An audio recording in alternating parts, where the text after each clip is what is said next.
Good morning and welcome to the Breakfast News on Rajya Sabha TV, a perfect show to kickstart your day. And let us begin with the headlines.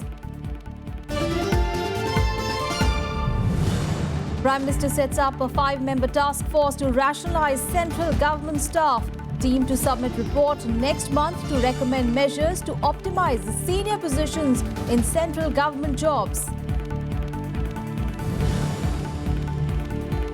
Delhi High Court is slated to pronounce verdict in bail plea of JNU Student Union President Kanhaiya Kumar. 2 other students charged with sedition sent to judicial custody.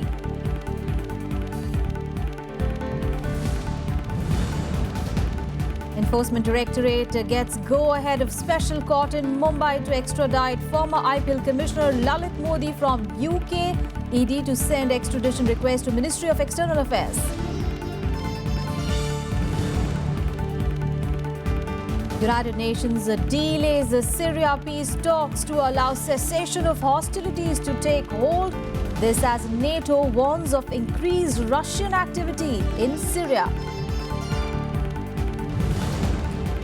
And India move into the final of the Asia Cup being played in Bangladesh. Men in blue registered comfortable 5-wicket win over Sri Lanka.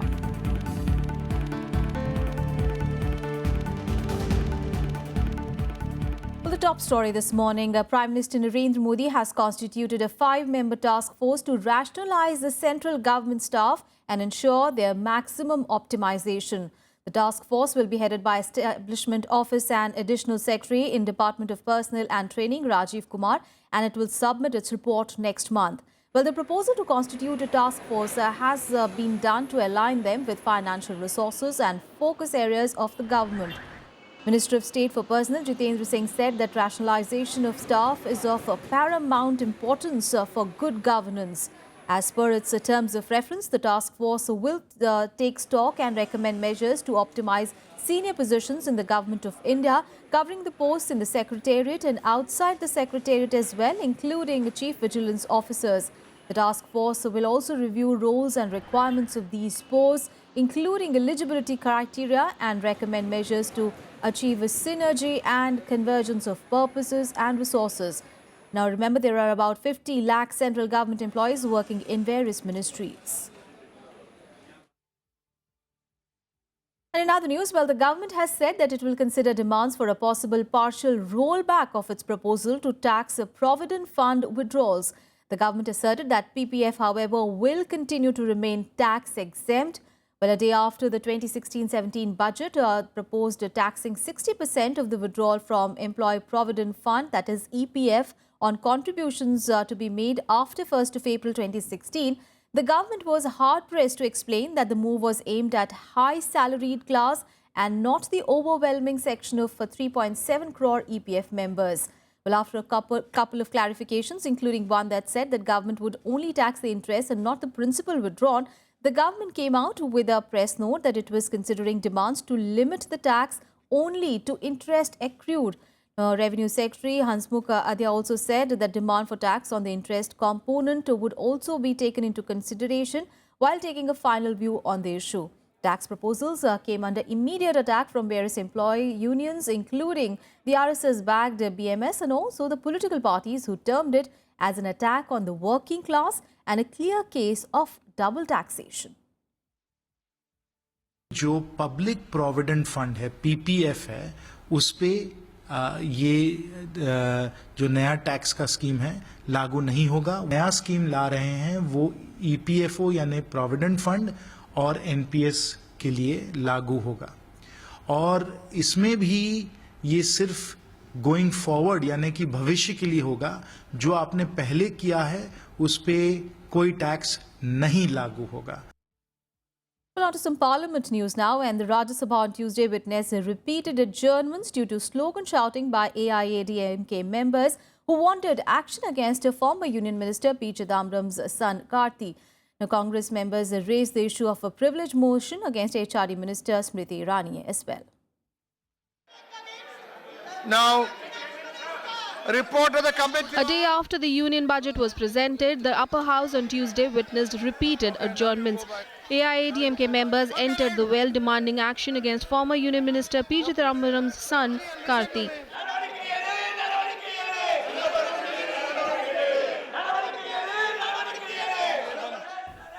Amidst the din, leader of opposition Ghulam Nabi Azad raised the issue of privilege motion against HRD Minister Smriti Irani in the post-lunch session. While other opposition members supported the Congress, the government raised objections to the move. Deputy Chairman to accept our privilege against Union HRD Minister. And it is not once she has misled the people of this country, in both the houses, in the Lok Sabha and also in the Rajya Sabha.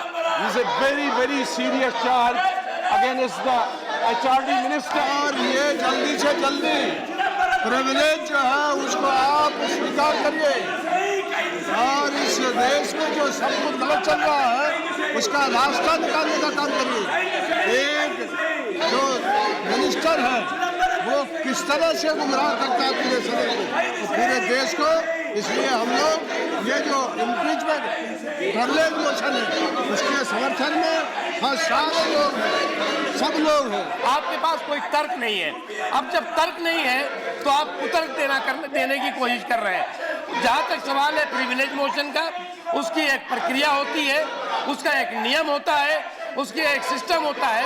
उसके तहत जो privilege motion आपने दिया होगा या honourable members और हैं उन्होंने दिया होगा, उसके बारे में चेयर डिसाइड करेगी। Deputy Chairman Professor P.J. Kurin informed the House that the motion was under the Chairman's consideration.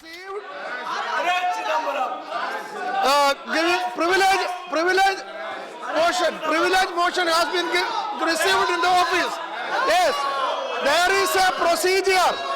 There is a procedure. We have to comply with that procedure, and therefore the notice is under the consideration of the Honorable Chairman. The Deputy Chairman also tried to take up the calling attention motion moved by the opposition and the discussion on motion of thanks to the President's address. However, with the protesting members of AIADMK not relenting, the House was adjourned till Wednesday. House is adjourned till 11 a.m. on Wednesday, 2nd March 2016. Vishal Daya's report for Rajya Sabha TV. And the AIADMK has asked for a prime ministerial level inquiry into the Karti Chidambaram corruption issue. The proceedings were disrupted and the lower house of parliament was adjourned in the afternoon on Monday after continuous protests by party members. Lok Sabha proceedings were disrupted twice during question hour on Tuesday after AIADMK members created uproar against Karti Chidambaram over corruption charges. Demanding an inquiry, AIADMK MPs cited a media report which claims that the former finance minister's son has invested in real estate across the world. The slow progress in investigation and trial relating to the former finance minister and the former DMK minister involved in Aircel Maxis scam gives an impression that there are forces with the NDA and various agencies of the government trying to dilute the former finance minister facilitated the Malaysian telecom giant Maxis to Aircel Telecom, possibly from Tamil Nadu businessman loot of the two former ministers had yielded several thousand crores illegal wealth to the families of those former ministers remain till today. Speaker ma'am, we have assured them that if they move a substantive motion which is agreed by you, we will be ready to hold any discussion on the subject. And the point that they are saying that the government did not act, this matter is also, I believe, if I am not wrong, is under the supervision of the Supreme Court and the investigations are on. Government is not there to protect anyone who has done a wrong. No one is above law. Earlier in the day, both the government and the opposition filed privilege motions against each other. BJP hit back in Lok Sabha by pressing for privilege motion against the opposition party's chief whip, Jyotiraditya Scindia, for defamatory remarks made against Minister Bandaru Dattatreya. Dattatreya has accused Scindia of maligning his image over the Rohit Vemula suicide case. This after the opposition filed a privilege motion against Union HRD Minister Smriti Irani in both houses of parliament against allegedly misleading the parliament by lying about Rohit Vemula's suicide. ये जो है rule under rule 223 because Jyotiraditya Scindia, he has tarnished my image. He has tarnished my image because my request is with the letter which I have written to the HRD Ministry, I have never mentioned Rohit's name. The Speaker assured members that the notices for privilege motion are under her consideration. Notices of question of privilege, Bandaru Dattatreya, Rakesh Singh, Ajay, Supriya Patel and Anupriya Patel and all others. The matter is under my consideration. So, Lok Sabha was adjourned for the day after AIADMK members continued slogan shouting over the Karti Chidambaram issue. Pranav Goswami's report for Rajya Sabha TV. While both houses of parliament were stalled, Karti Chidambaram maintained that he has done nothing wrong. But he told the media that all his business dealings were transparent and all fillings up to date and complete. The Congress too accused the government of orchestrating protests in parliament to divert attention from the privilege motion against Smriti Irani. Embroiled in controversy over the Aircel Maxis deal, Karti Chidambaram, the son of former Finance Minister P. Chidambaram, has denied any wrongdoing. Defending himself, he stated that all his businesses are legally compliant. All my businesses are completely compliant with regulatory and statutory requirements. The Congress leaders have accused the government of a political witch hunt. They even allege that protests by AIADMK members in Parliament had been organised by the government to save HRD Minister Smriti Irani. This is basically political witch hunting and targeting Chidambaramji and his family. And this is an exercise which this government is well known for. I mean, what more do you expect from them? ये DMK का कुछ नहीं है भैया, ये सिर्फ चाल है हमारे एनडीए का स्मृति ईरानी को बचाने के वास्ते. The BJP, however, described it as a serious scam and called for a thorough investigation. When we look into the seriousness of the scam, certainly it is a big scam in India, just like the earlier scams. And I think that it has been done at the behest of Chidambaram. That is what we say what we hear from the media and all that. So the ED is investigating the matter. According to media reports, Karti Chidambaram has built a massive empire for himself through investments in real estate across the world. Documents of his financial dealings have reportedly been recovered in the raids carried out by the Enforcement Directorate in relation to the Aircel Maxis scam. Karti is alleged to have acquired a huge amount of wealth through his dealings between 2006 and 2014, when his father was the Finance and Home Minister. Bureau Report, Rajya Sabha TV. Meanwhile, in a written reply to the Lok Sabha, Minister of State for Agriculture Mohan Bhai Kundaria submitted the data of a number of suicides committed by farmers due to agrarian reasons as reported by the various state governments. Well, as per the data, as many as 1,690 cases were reported in 10 states during 2015.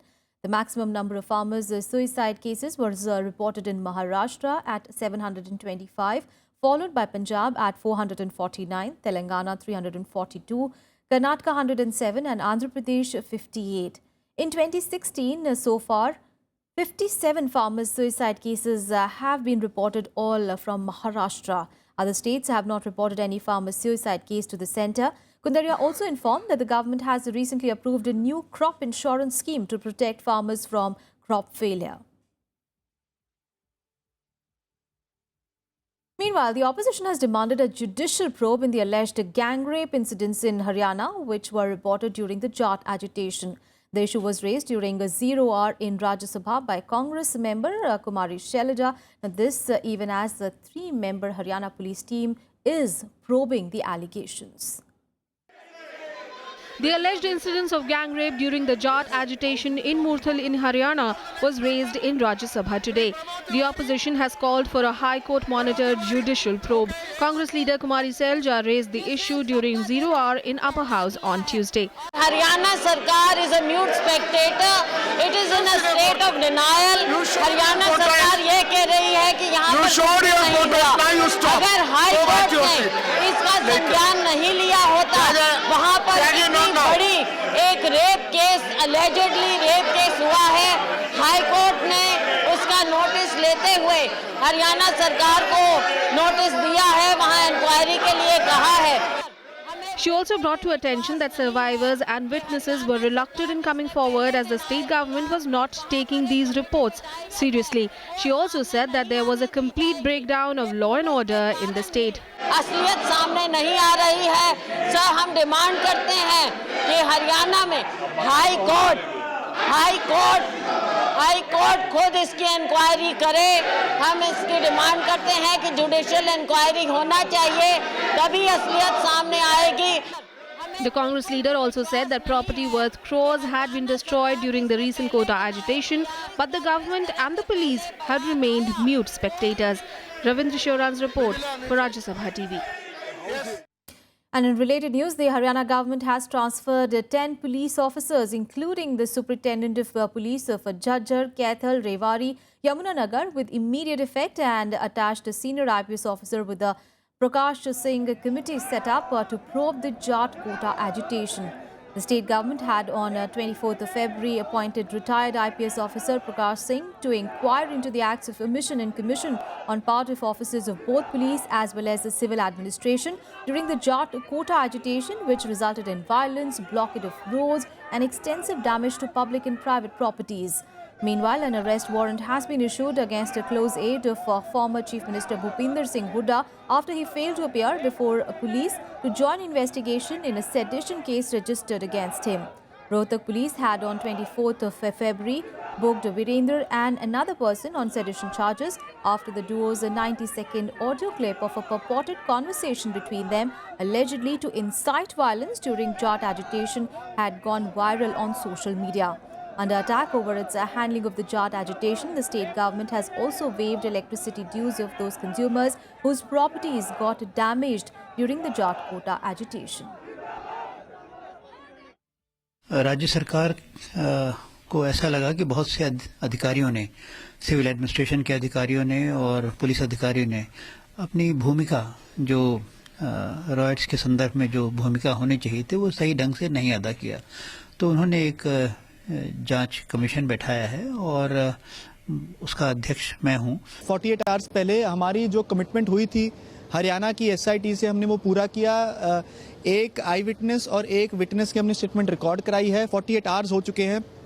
Haryana police ने अभी तक से उस पर FIR दर्ज नहीं की है।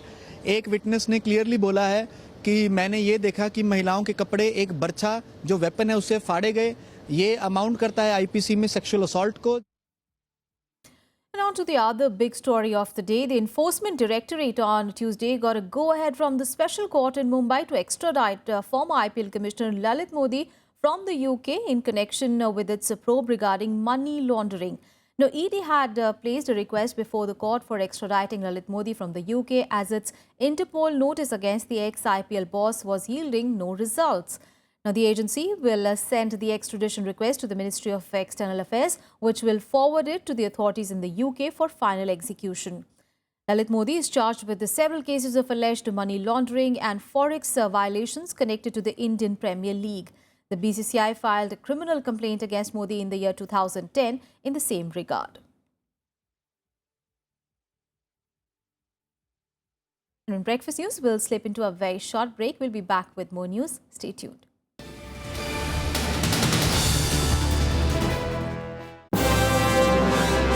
I am Ishan Russell. I'm Tracy Shilchi and you're watching News Tonight.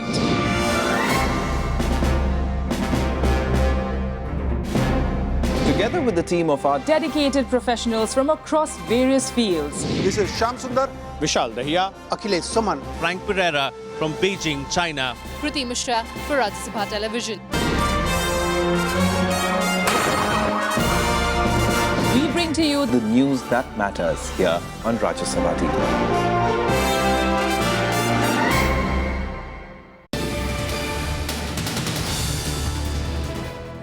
Welcome back. Now an update on the JNU case, and the bail plea of JNU-SU President Kanhaiya Kumar comes up in Delhi High Court today.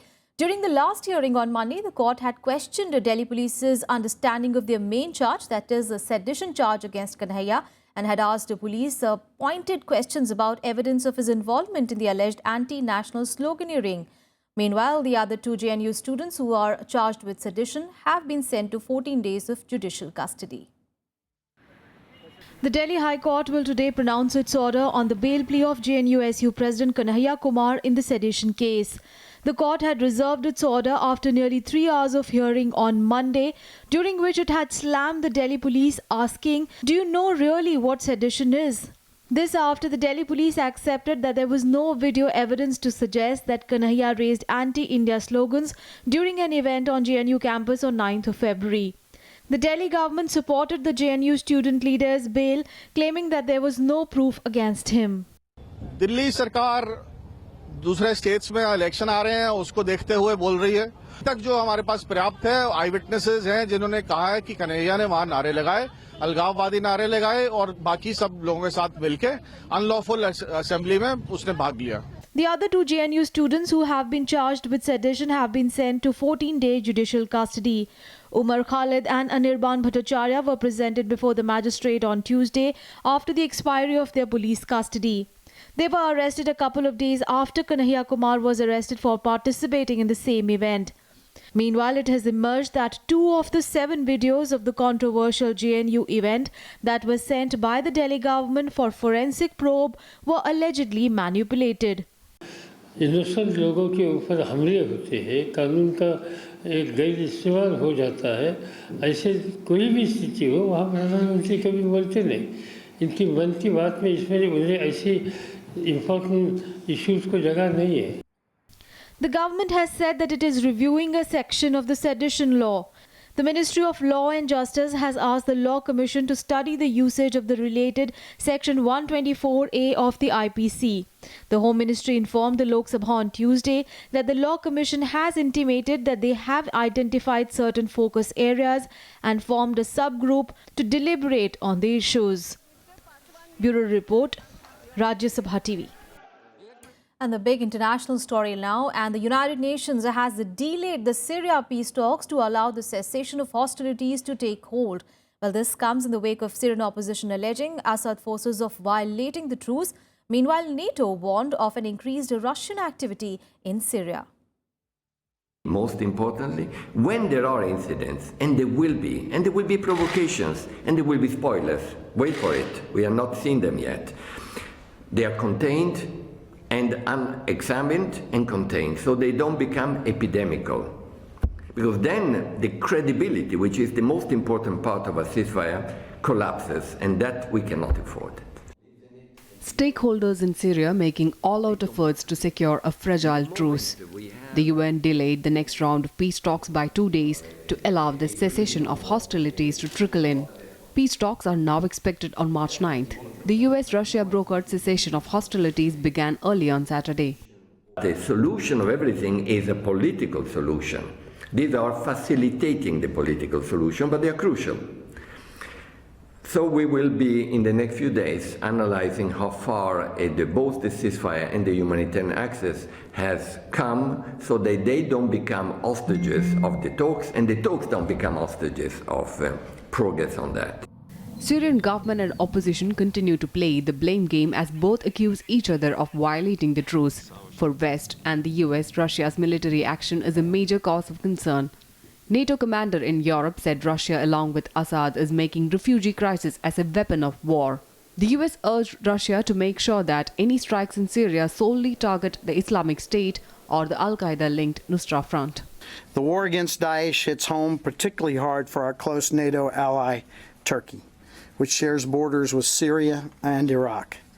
And further complicating the picture, sharply divergent interests in Syria have created a deep tension between Turkey and Russia, and the risk of miscalculation or even confrontation remains high. Meanwhile, raising tensions, Israel accused Assad forces of using chemical weapons against civilians since the beginning of the truce.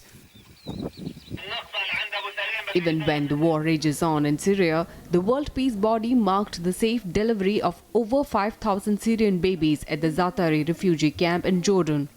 It was first opened in 2013. 5,000th baby girl named Rima was born on February 21st. Over 3.8 million people have fled Syria since 2011, who had sought shelters in refugee camps. Bureau Report, Rajya Sabha TV.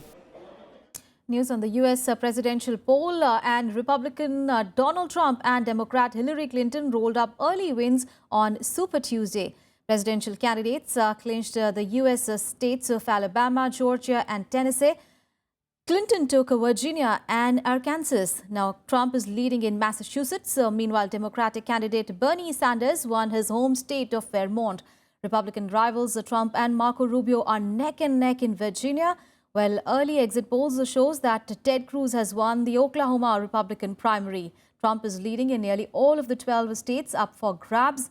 Well, Super Tuesday is the biggest single day of a state-by-state contest to select party nominees for the 8th of November U.S. presidential election. Voters have been casting their ballots across the country from Massachusetts to Virginia on the East Coast to Texas and all the way to Alaska. How to get people somehow to work together. Our country is so unbelievably divided. It's divided politically, it's divided among white and black, it's divided in so many ways. We're going to bring our country together, folks. We're going to bring it together. We have to bring it together. I'm just speaking out against bigotry and bullying wherever I hear it. And I hear a lot of it from the Republican candidates. They seem to have forgotten completely about issues, and they're now running their campaigns based on insults. It's just turned into a kind of one-upsmanship on insulting. Let's get you some more international news now in World Wrap. The United Nations Security Council has delayed the vote on tough, fresh sanctions against North Korea at Russia's request. Now, the Security Council will vote on it on Wednesday. The resolution on fresh North Korea sanctions was drafted jointly by the US and China after Pyongyang's recent nuclear test. The expanded sanctions, if adopted, would require inspections of all the cargo going to and from North Korea. It will also blacklist North Koreans who are active in Syria, Iran and Vietnam. The United Nations today warned that Europe is on the cusp of a largely self-induced humanitarian crisis. The comments came in the wake of rapid build-up of migrants on Greece's borders. Nearly 24,000 migrants in Greece are in need of housing. 8,500 of them are stuck in bursting conditions on the Greece-Macedonia border.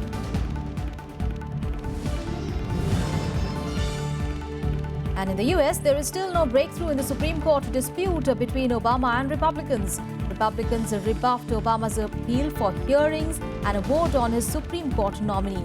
Obama has been planning to name a replacement for the late Justice Antonin Scalia in the coming weeks.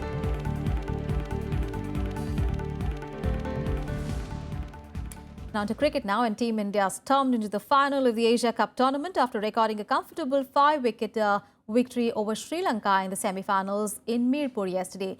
Virat Kohli's unbeaten half-century helped India to win the match. And look at that, the same thing again. Half-century for Virat Kohli. The ever-consistent Virat Kohli's unbeaten 56 of 47 balls once again proved instrumental in India's comfortable win against Sri Lanka to reach to the finals of the Asia Cup T20 tournament. Always in control, India in the final of this Micromax Asia Cup, and Virat Kohli's played another brilliant innings. This third straight victory ensured India a berth in the summit clash. From 47 balls, Virat Kohli. Kohli's knock helped India reach 142 for 5 in 19.2 overs after restricting Sri Lanka to 138 for 9 in 20 overs. As it passed, yes, up goes the finger. Giving him support was comeback man Yuvraj Singh. His 35 of 18 balls showing glimpses of the talent that made him a feared batsman a few years ago. Bit off there, but it didn't matter, you know. The pace battery of Ashish Nehra and Jasprit Bumrah bowled according to the script and justified the faith that captain Mahendra Singh Dhoni placed in them by electing to field first. Kohli had proved his mettle against Pakistan and Bangladesh too. And will run away for 4. When Mohammad Amir of Pakistan rattled India by taking early 3 wickets for 18 runs, it was Virat Kohli who took up the bat and proved decisive. Kohli made 49 runs in 51 balls, looking better than any other batsman. Not just Kohli, youngster Hardik Pandya and Jasprit Bumrah have also proven to be game changers for Mahendra Singh Dhoni.